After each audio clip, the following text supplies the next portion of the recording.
আসসালামু আলাইকুম। ঢাকা শহর আলোকিত চারপাশ, এক অন্ধকার জগৎ নিঃশব্দে বেড়ে উঠছে। এটা কেবল গল্প নয়, এটা বাস্তবতা।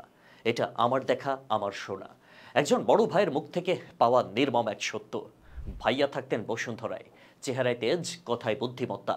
তাকে দেখলেই বোঝা যেত উনি কিছু একটা করেন।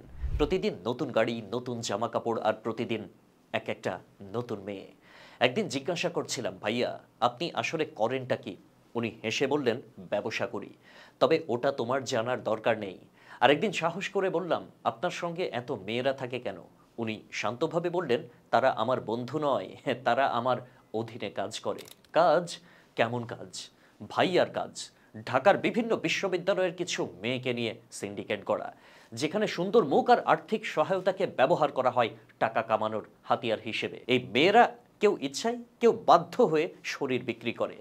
তাদের প্রোফাইল বানানো হয়, লোক বাছা হয়, আর তারপর বিক্রি হয়ে যায় তাদের সময়, তাদের দেহ। কিন্তু আত্মমর্যাদা, সব কিছু হয় গোপনে। এই ভয়ঙ্কর বিষয়টি গড়ে উঠেছে আমাদেরই চোখের সামনে, কিন্তু আমরা কিচ্ছু টের পাই না। এদের অনেকে গ্রামের মেয়ে, ঢাকায় এসেছে বড় হওয়ার স্বপ্ন নিয়ে। কিন্তু এই শহরের খরচ, লোভ আর একাকিত্ব, সব মিলিয়ে একসময় কেউ কেউ হেরে যায়। আর সবচেয়ে ভয়াবহ বিষয়, এই মেয়েরাই আবার অন্য মেয়েদেরকে প্রলুব্ধ করে। এক ফ্ল্যাটে থাকা সহপাঠিনীকে বলে, দেখ আমি তো কাউকে কিচ্ছু দিচ্ছি না, বরং নিচ্ছি, আরাম করে চলছি। এইভাবে গড়ে ওঠে অন্ধকারের শিকড়। মেয়েটি আর শিক্ষার্থী থাকে না, হয়ে ওঠে এই শিল্পের অংশ। ডিগ্রির কাগজ শুধু থাকে, কিন্তু মন থেকে মুছে যায় আদর্শ, সম্মান, ভবিষ্যৎ। আমি বলছি না সব মেয়ে একরকম। অনেকেই সংগ্রামী, সাহসী। তারা অন্ধকারে হারিয়ে যায় না, নিজের আত্মসম্মান নিয়ে এগিয়ে চলে। আমরা চাই মেয়েরা হোক শিক্ষিত, আত্মনির্ভরশীল।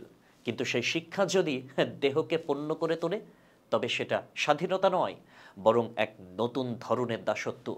এই বার্তা কারো বিরুদ্ধে নয়, এটা এক বাস্তবতার চিত্র তুলে ধরা। আমরা যদি আজই না জেগে উঠি, তবে একদিন এই অন্ধকার আমাদের ঘরেও পৌঁছে যাবে।